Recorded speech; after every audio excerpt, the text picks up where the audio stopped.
Bonjour la famille, les amis, allez, c'est reparti pour un petit échange avec vous. De quoi on va parler aujourd'hui? La miseducation du peuple gabonais. Eh oui, je réfléchissais un peu à ça.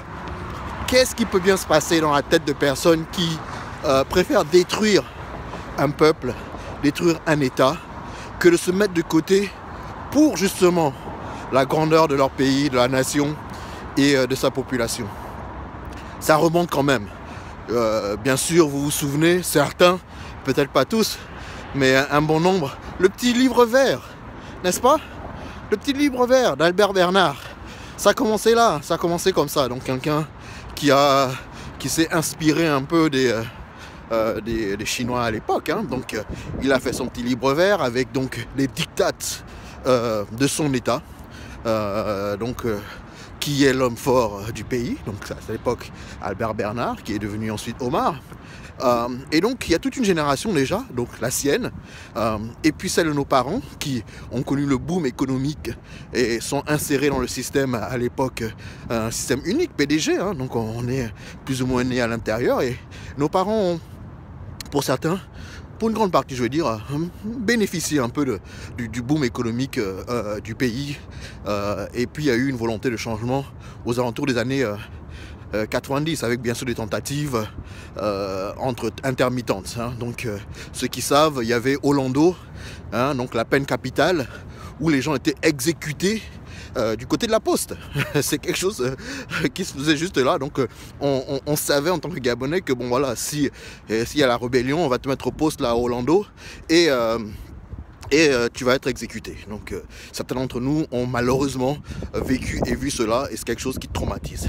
Alors pour revenir sur cette miseducation ou rééducation du peuple, donc les parents ont eu droit au petit livre vert, ils travaillent tous pour l'État, donc ils sont contents, ils peuvent envoyer leurs enfants à l'école, au lycée et autres. Et qu'est-ce qui se passe alors à l'école et au lycée?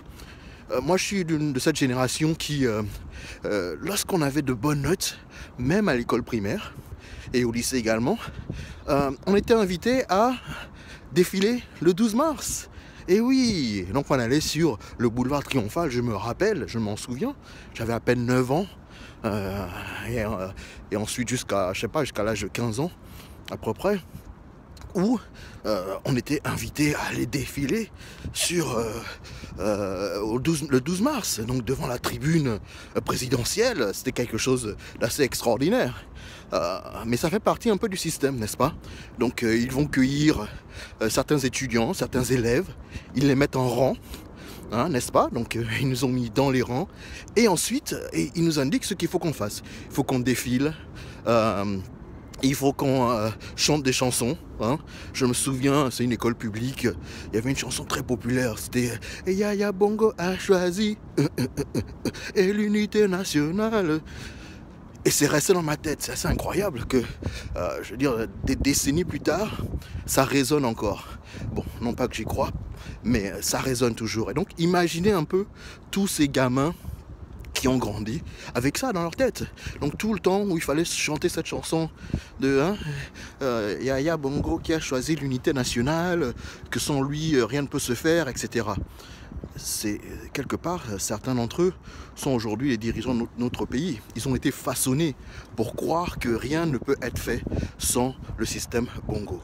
Heureusement qu'il y a une génération qui va au-delà, qui n'est pas simplement celle des profito-situationnistes, c'est-à-dire qui sont, comme vous le savez, donc, qui ont eu l'opportunité de voyager, d'aller à l'étranger, ou même en étant au pays, d'avoir une vue globalisée, et donc tout simplement aimer la liberté, et qui ont dit nous on n'est pas de cette acabit, donc on ne va pas accepter d'être traités comme des sous-hommes ou des sous-humains, et donc on est passé du petit livre vert au défilé devant la tribune présidentielle. Vous vous souvenez, avec les bras tendus comme des nazis à la tribune, et le président se levait et nous on marchait tout au long avec l'armée, les travailleurs, etc.